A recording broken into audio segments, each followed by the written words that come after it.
What is up guys, how are we all doing? In today's video I'm going to be showing you how to edit like this in Lightroom.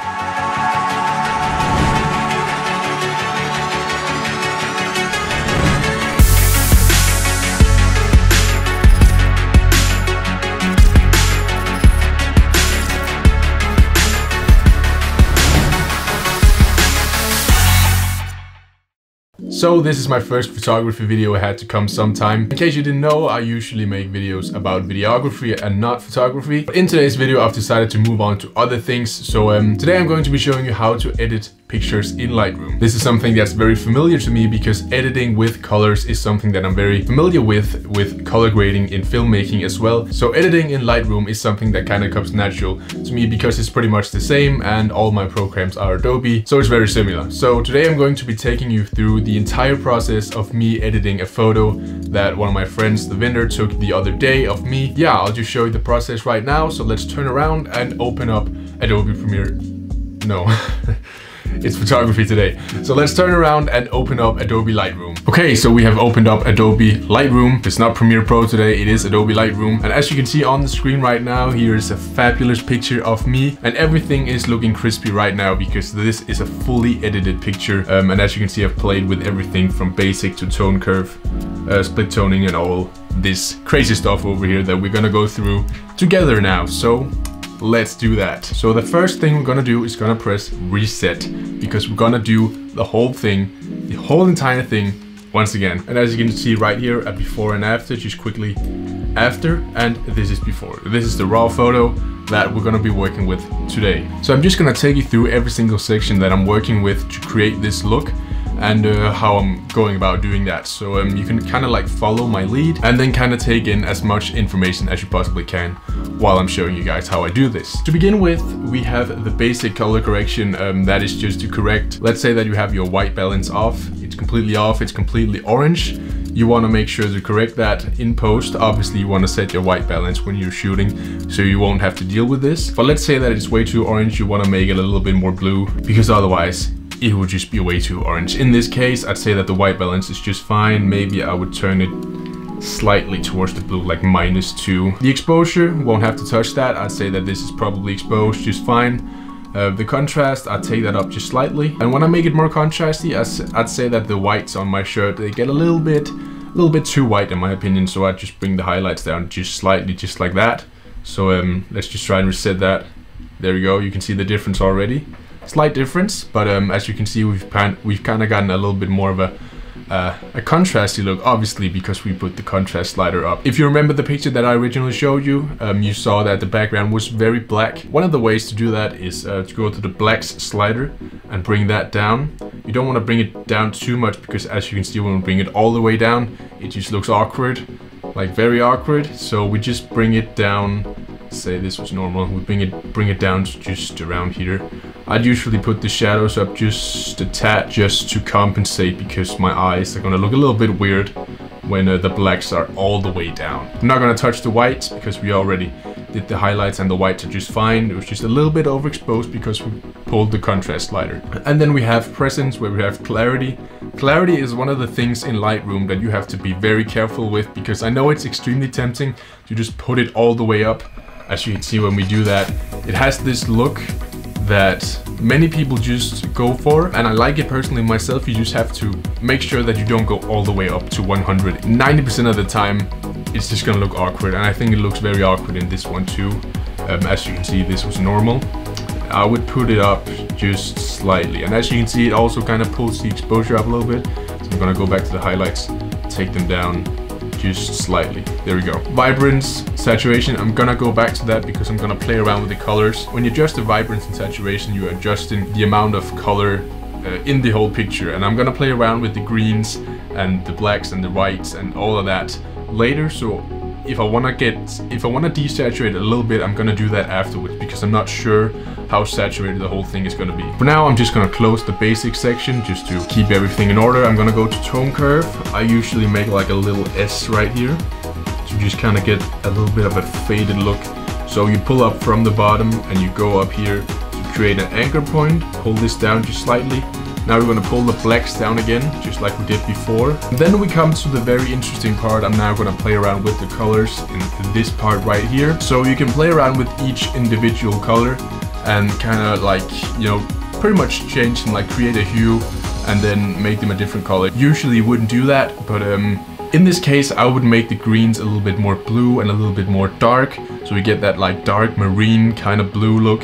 We're not gonna make them entirely blue, we're just gonna slide them just slightly towards the blue so they become a little bit more dark and have this like rainy, moody theme, if you know what I mean. That's the first thing I'm gonna do. So I'm gonna scroll down, find the greens, and as you can see, when you scroll towards left, they're gonna become more orange. You would usually do this in a situation where you want it to be a little bit more teal and orange. I do that in my videos a lot of the times. But in this case, I'm gonna go for the right side because we want the greens to be a little bit more blue and a little bit more moody. So as you can see, this is normal. I'm gonna drag them towards the right, and as you can see, they become more blue. They get this look. And I don't want to slide it all the way over, just almost like around 70. Right now it's way too saturated and way too bright. In the saturation, you can bump down the saturation so they become less eye-catching. And in the luminance, you can decide whether you want them to be shiny as hell or dark and not eye-catching at all. I want myself to stand out in this picture. The background is completely useless because it's out of focus. There's nothing really to see there. So I just want them to represent some good colors while not taking the attention away from me, if you know what I'm saying. So in this case, I would take the luminance down just slightly so we don't have any eye-catching crazy colors in the background. We want the focus to be on me. So now let's play around with the skin tones and also the guitar. For the skin tones, you would go to orange. So you can pick, you can make yourself green. Usually wouldn't do that. You can also make yourself red. In this case, I would just drag it slightly towards the reds just to make my skin tones pop a little bit. So here we have a quick before and after, as you can see. Now I look completely green because we dragged it towards the reds. Yep, and it also helps on the guitar in this situation because it also is in the orange area, so it kind of makes it a little bit more saturated and guitar-like. That didn't make any sense. Doesn't matter. Yeah, and as I said, because I want to separate myself really from the background. I know we already have shallow depth of field, so I'm already kind of separated from the background, but I want, in terms of just lighting, I want me to be probably exposed and the background to be a little bit more dark and moody. So in this case, the saturation, I'm not really gonna touch that because I feel like I'm plenty saturated already. But in the luminance, I'm gonna drag myself up just slightly. And as you can see, I kind of become overexposed now, which is obviously not ideal. But because we still have the background really dark and moody, I'm gonna go back to the basics and I'm gonna drag the whites down. And as you can see, it doesn't make a huge difference, but it also pulls the whites from the background, which means that the background is going to become even more dark while I maintain probably exposed. Any other colors we can play around with, we have the yellows. The yellows would, you have to think of the colors as more of a margin. So the orange is also skin color, and in this case the guitar. The yellows is obviously going to be the yellow colors, but it also includes like brown colors, so trees and stuff like that. Logs in this case would be affected by the yellow slider. So as you can see, when I pull the yellow slider, we're changing the color of the log that I'm sitting on. So if we're pulling towards the right, it's going to become green, and towards the left, it's going to become more brown. So it's very green right now, and I'm going to change that just slightly. So I'm going to drag a little bit towards the right just to get that more log look. Log look? That's the thing. Yeah, so I'm going to do that. Not really gonna saturate it all that much. In terms of luminance, not really either. So I'm just gonna keep them at 0. I just wanted to make the log a little bit more brown instead of green. And now I'm actually done with the color aspect. Then there's obviously a lot of other things you can do. You can play around the highlights and the shadows. So in this case, I would probably make the highlights a little bit more orange, just very, very slightly. We create some contrast with making the highlights one color and the shadows another color. So I'm gonna make it a little bit teal and orange. And as I said, I'm going for the moody look, so it's just very, very slightly. It's just to create like another separation from me and the background. So don't think I'm going teal and orange right now. I'm just separating me from the background. You know what I mean? I hope you know what I mean. Just a quick before and after. As you can see, I'm kind of green. The background is kind of green. Now I'm a little bit more reddish and the background is a little bit more bluish. So without going completely all in on teal and orange, I just created a little bit of contrast between me and the background, which is really all there is to that for me anyway. The next tab is detail. I don't use the detail unless there is something wrong with the picture. So let's say it's very noisy, you have the noise reduction, you can pull that up. Just make sure to never pull that all the way up because it's gonna look pretty awkward. As you can see, all the details completely lost, which is kind of ironic because this section is called detail. But yeah, only play around with the noise reduction if you have a noisy image, and don't go overboard with it because otherwise it's gonna lose all its detail and we don't want that. But I don't have anything to adjust in detail, so I'm just gonna leave that there. In lens correction, don't really have too many things to adjust there either. In terms of distortion, there's nothing because this was a 85mm or 50mm on a crop.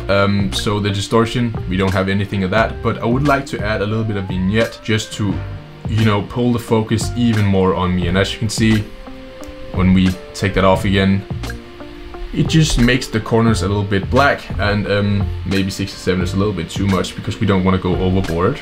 But as you can see, it pulls the focus even more on me, and that's what we want. So for lens correction, I'm just gonna add a little bit of vignette. If you have a picture that has way too much vignette, you can also drag it the other way so it becomes even more white and it kind of removes the vignette. So usually if you have like a huge landscape photo on a 60mm crazy looking landscape, if you have a really wide shot, usually you would also get a little bit of vignette unless you have like a really high quality lens, and then you can kind of compensate in here in Lightroom by making the edges more white to remove the vignette. I hope that makes sense. Okay, but in this case I'm gonna make the vignette black to pull the focus on me. Transform, not gonna touch that. I don't really see why you would touch that ever. Effects, not gonna touch that. In some cases, if you want to add some grain, if it's something that fits, you have like something that would actually make sense to add some grain to, go ahead. I'm not gonna do it in this situation. And then lastly but not least, camera calibration.